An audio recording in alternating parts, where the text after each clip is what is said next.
तो चलिए इस वीडियो में बात करते हैं आई फ्रेम्स की। तो आई फ्रेम क्या होता है? तो आई फ्रेम का मतलब होता है कि एक वेब पेज के अंदर जब आप दूसरे वेब पेज को इम्बेड करते हैं, दिखाते हैं, तो उसी के लिए आई फ्रेम का इस्तेमाल किया जाता है। जैसे कि एक वेब पेज जो आपको दिख रहा है वो तो ये है, जिसका स्क्रॉल बार आपको ये दिख रहा है, ठीक है। यानी कि एक वेब पेज तो ये है, लेकिन इसके अंदर एक दूसरा वेब पेज ये है जो कि आपको अब दिख रहा है, जिसका स्क्रॉल बार ये है, ठीक। मेन फ्रेम ये है और इसके अंदर दूसरा फ्रेम ये पड़ा हुआ है। तो इस टाइप का जो ये फ्रेम है इसी को बोलते हैं आई फ्रेम। इसको इम्बेड किया गया है, लगाया गया है मेन फ्रेम के अंदर, ठीक है। तो इसको कैसे लगाते हैं, इसके लिए हम लोग आई फ्रेम जो टैग है HTML एलिमेंट उसका इस्तेमाल करते हैं। तो इसका सिंटेक्स ये है, सबसे पहले आपको आई फ्रेम तो लिखना ही पड़ेगा क्योंकि आई फ्रेम टैग है, एलिमेंट है। उसके बाद src एट्रीब्यूट में आप उस URL को देते हैं जिसको आपको इस फ्रेम के अंदर डिस्प्ले कराना है। यानी ये URL उस डॉक्यूमेंट या वेब पेज का होता है जिसको आपको इस वेब पेज के अंदर, इस फ्रेम के अंदर डिस्प्ले कराना होता है। और टाइटल में आप दे सकते हैं डिस्क्रिप्शन। तो टाइटल जो होता है ये मस्ट नहीं होता है, लेकिन ये अच्छी प्रैक्टिस मानी जाती है, क्योंकि अगर बहुत एक वेब पेज के अंदर फ्रेम है तो उस फ्रेम को देखने से पहले ही टाइटल से उसके बारे में यूज़र समझ सकता है कि आखिर उस फ्रेम के अंदर कौन सा कंटेंट होगा। तो इसीलिए टाइटल का इस्तेमाल किया जाता है। ये मदद करता है यूज़र की कि आखिर कौन सा कंटेंट इस फ्रेम के अंदर होना चाहिए, होगा, ठीक है। तो इसीलिए टाइटल लिखा जाता है। तो यहाँ पर भी दिया है, it is good practice to always include a title attribute for the iframe. This is used by the screen readers. जो भी स्क्रीन रीडर होते हैं, जैसे कि मैं इस स्क्रीन को पढ़ रहा हूँ, तो मैं स्क्रीन रीडर हूँ, तो मुझे मदद मिलती है आई फ्रेम के कंटेंट को जानने में अगर वहाँ पर टाइटल एट्रीब्यूट का इस्तेमाल किया गया है, ठीक। इसके बाद है कि जो आई फ्रेम होता है इसकी हाइट और विड्थ को भी हम लोग सेट कर सकते हैं। और height and width are specified in pixels by default. और ये पिक्सल में होते हैं इसलिए इनको लिखने की ज़रूरत नहीं होती, ठीक। PX लिखने की ज़रूरत नहीं है यहाँ पर। और यहाँ पर यही दिया हुआ है कि ये इस डॉक्यूमेंट को ओपन किया गया इस आई फ्रेम के अंदर। इसमें src एट्रीब्यूट के अंदर हम लोग इस डॉक्यूमेंट को देते हैं, फिर उसके बाद हाइट विड्थ देते हैं। ये हाइट विड्थ जो होती है इस आई फ्रेम को कंट्रोल करती है, और ये टाइटल आई फ्रेम, ठीक। तो इसको देख लेते हैं, इसमें कुछ है नहीं देखने लायक। तो ये जो वाइट है ये मेन फ्रेम है, और इसके अंदर आपको ये दूसरा फ्रेम दिख रहा है, ठीक।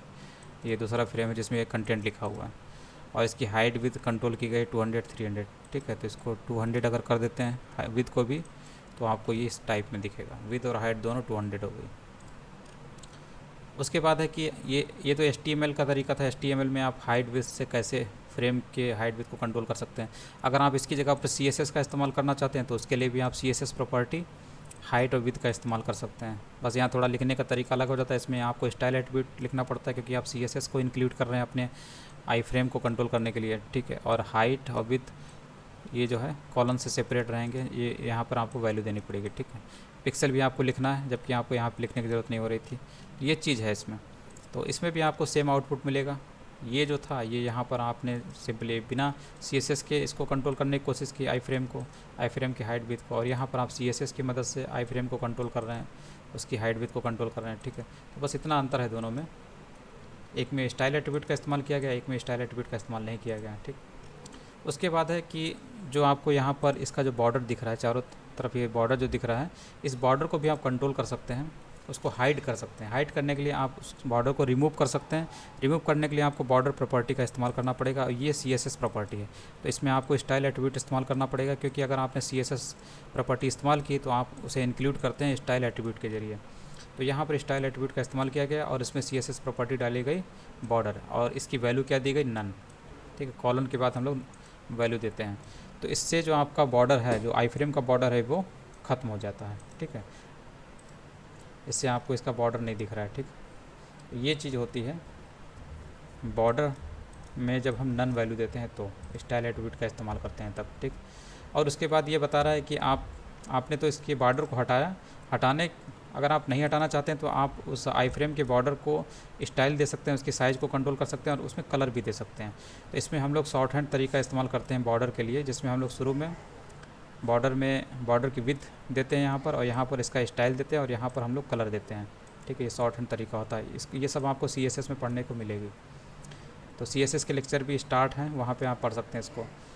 तो यहाँ पर आप स्टाइल एट्रीब्यूट का इस्तेमाल करते हैं आई फ्रेम के अंदर, और बॉर्डर आपने दिया CSS property, border CSS property, और इसमें वैल्यू दी 2 पिक्सल सॉलिड और रेड। ठीक है, तो सॉलिड की जगह आप दे सकते हैं, इसमें आप डैश कर सकते हैं DASHED, और जो कलर है उसकी जगह आप रेड ग्रीन कर सकते हैं। ठीक, ग्रीन कर दीजिए, और पिक्सल जो है 2 पिक्सल की जगह 4 कर दीजिए। तो आप देखेंगे आपका ये जो बॉर्डर है ये देखिए कैसा हो जाता है, डैश्ड हो गया, और इसकी थोड़ी सी विड्थ भी बढ़ गई, 4 पिक्सल हो गई, 2 पिक्सल से 4 पिक्सल, और इसका कलर जो है वो रेड से ग्रीन हो गया।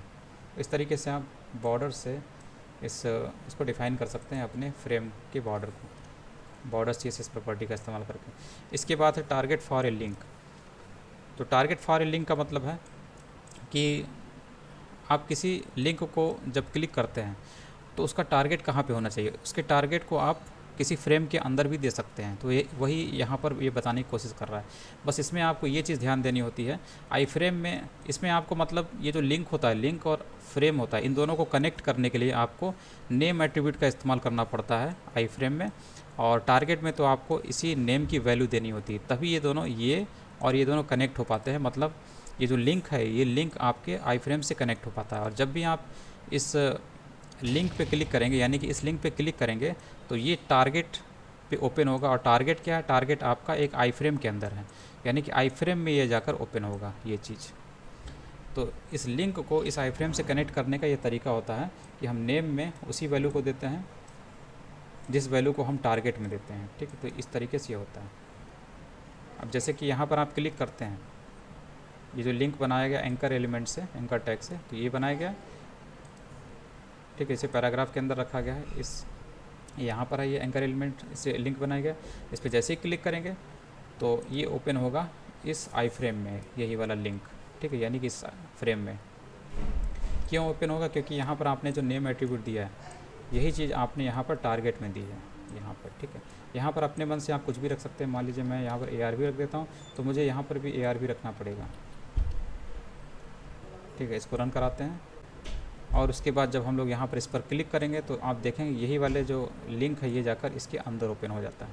ठीक, तो इस तरीके से आप आई फ्रेम का इस्तेमाल कर सकते हैं, आई फ्रेम में किसी भी लिंक को ओपन कर सकते हैं। और उसके बाद आपका यहाँ पर समरी दी हुई जिसको आप पढ़ सकते हैं।